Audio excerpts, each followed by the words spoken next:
Сәлем достар, каналға қош келдіңіз. Бүгінгі видеода ірімшіктен өте дәмді әрі пайдалы кекс пісірамын. Видеоны аяғына дейін көріңіздер.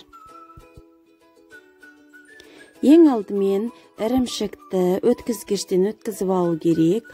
Оған жұмыртқа, қант, клейгей салып барлығын араластырып аламыз.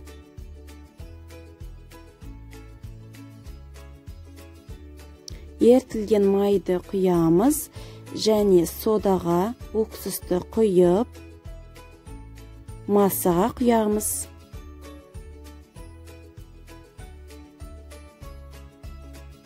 Жақсылыға араластырып аламыз. Енді ұнды саламыз.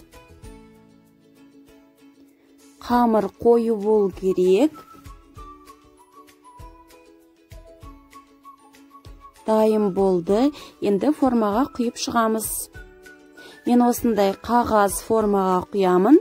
Сіздер силиконовый форманы қолдансаңыздар болады. 2 ас қасықтан толтырып құямын. Менде 11 дана кекс шығады. Осы рецепті пайдаланып жүргеніме 2 жылдан асып кетіпті. Барлығы жақындарым осы кексті жақсы көреді. Сіздерге де жасауға кеңес беремін. Егер де балаңыз ірімшікті жақсы көрмесе, ірімшікті осылай пайдаланып пісіріп берсеңіз, ұнайды деген ойдамын. Енді қызып тұрған 180 градуста духовкада 20-30 минуттай пісіріп аламыз. Неки достар, біздің үлпілдек өте дәмді кексіміз дайын болды. Иісі деген мұрынды жарып барады. Өте дәмді және өте үлпілдек болып шыққан. Іші ылғалды болып келеді, құрғақ болмайды. Сіздер ішіне неше түрлі салма салып пісірсаңыздар болады, өте дәмді шығады.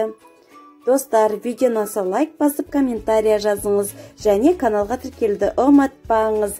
Және менің инстаграмыма тіркеліңіз. Келесі видеоға дейін сау болыңыз.